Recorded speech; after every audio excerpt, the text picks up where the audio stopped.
Bismillahirrahmanirrahim. Allahumma salli Muhammad wa ala Muhammad. All right, I guess we're going to do another episode of Random Thoughts and Sea Lion Wisdom. Okay, the establishment, Democrats and Republicans, it's time to vote them out. Really, right? And I have so much hope because, you know, I remember I was a baby, really. I was a toddler during this time, the Vietnam War. And, but I remember the young people protesting the Vietnam War. And eventually they won, right? Eventually they did stop it, and it brought down a bunch of politicians. And the sad part is these politicians today that want to pay for genocide, a lot of them were protesting the Vietnam War when they were young. They got old, they became Satanists, they joined the Epstein list. It's disgusting and sad. Hopefully one day we have the American Nuremberg trials for all these people that were traitors to America. Because that's really what's going on. That's really what's going on, is they are putting another country over America. So if you're a politician in America doing that, I believe the word is treason. I think that's what the actual definition is. You know, I could be wrong, but it would be important for people to check that out. Yeah, that's what the USA NDAA, that's allowing Israel to take, instead of giving money to Israel, they'll just take it themselves, right? That's combining them into the military. That is a recipe for Americans to die because, you know, they're a bunch of cowards. So they want you to die for them. That's just, you know, disgusting and evil. Let's see. You know what I think would be great is if in America what we did is we do like Australia does. They have a rule you have to vote. It's not allowed to not vote in Australia. It's like a $25 fine. And you can vote online even, right? They make it easy for people to vote. In America, we don't want people to vote because the control happens when the population is ignorant and the majority of them don't vote. Then they can control the money, and you can see what's going on. Today's government is the culmination of this. But it's been going on for decades. So, you know, it's not just today. But alhamdulillah, the young people seem to be the ones most against this, most against the genocide. And so I have hope for the future of America. I really have hope for, you know, for the first time in a long time, because it really looked like it was going down the commode. Let's see, what else have we got here on the list? Oh, this is a good one. What I've noticed, what you should have noticed, is the internet is filling with rage bait against Islam. And it's not because we consider them necessarily the enemies, it's because they consider us the enemies. They consider the Muslims the enemies. And the reason for that is because the Muslims are about justice, and they don't want justice, right? So you'll see all kinds of stupid rage bait quotes and memes all over social media. Don't fall for it. And you know, they've got a lot of money. They spend people to do this all day long, 24 hours a day, putting out garbage, just so that the Muslims are busy arguing. And I don't even argue anymore. I'm not wasting my energy on that. I'm not wasting my energy on hate.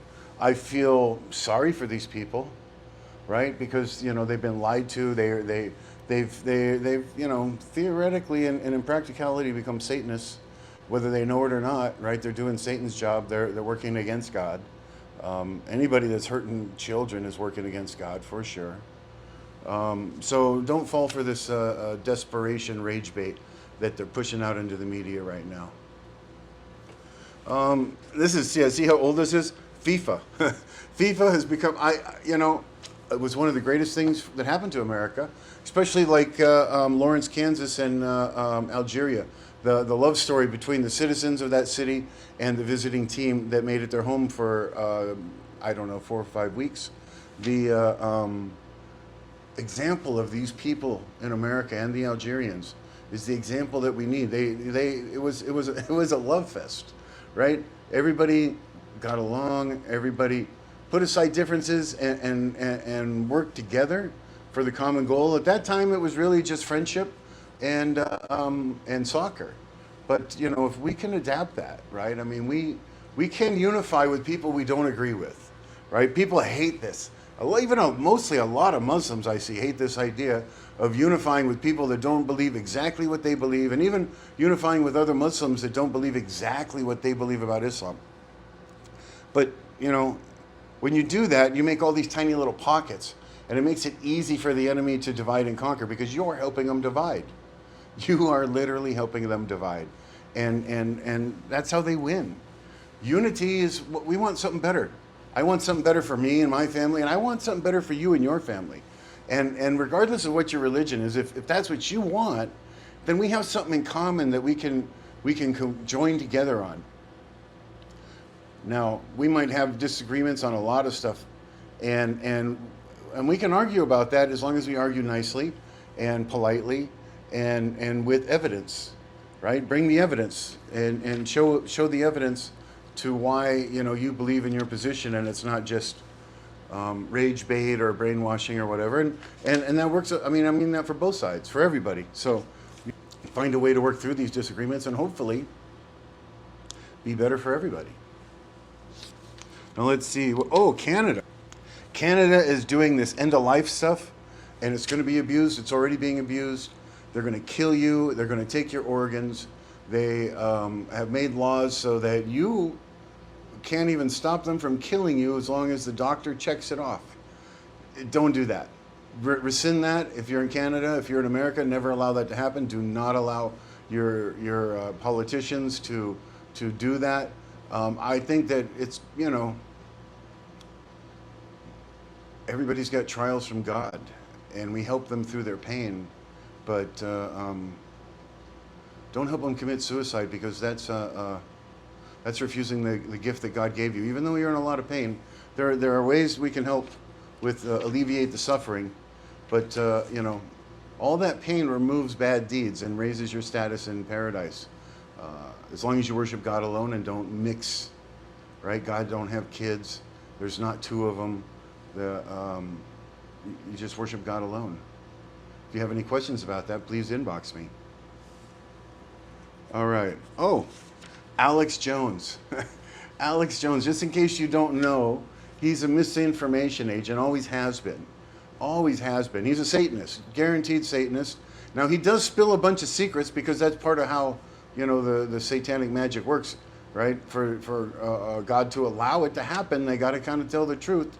And so they do that with people like him, but he'll never tell the whole truth, because he'll never tell you that Islam is the religion of God. And that's how you know the guy is a misinformation agent.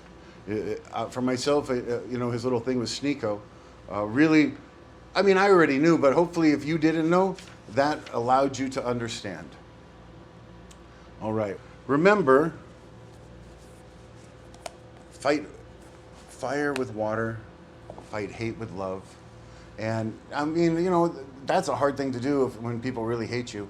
But fight it with compassion and kindness and mercy and forgiveness and justice, right? I mean, justice is there, so that doesn't mean everybody gets off the hook, right? We have to protect those that have been abused, those that have been received injustice. We have to make them whole. Assalamu alaikum.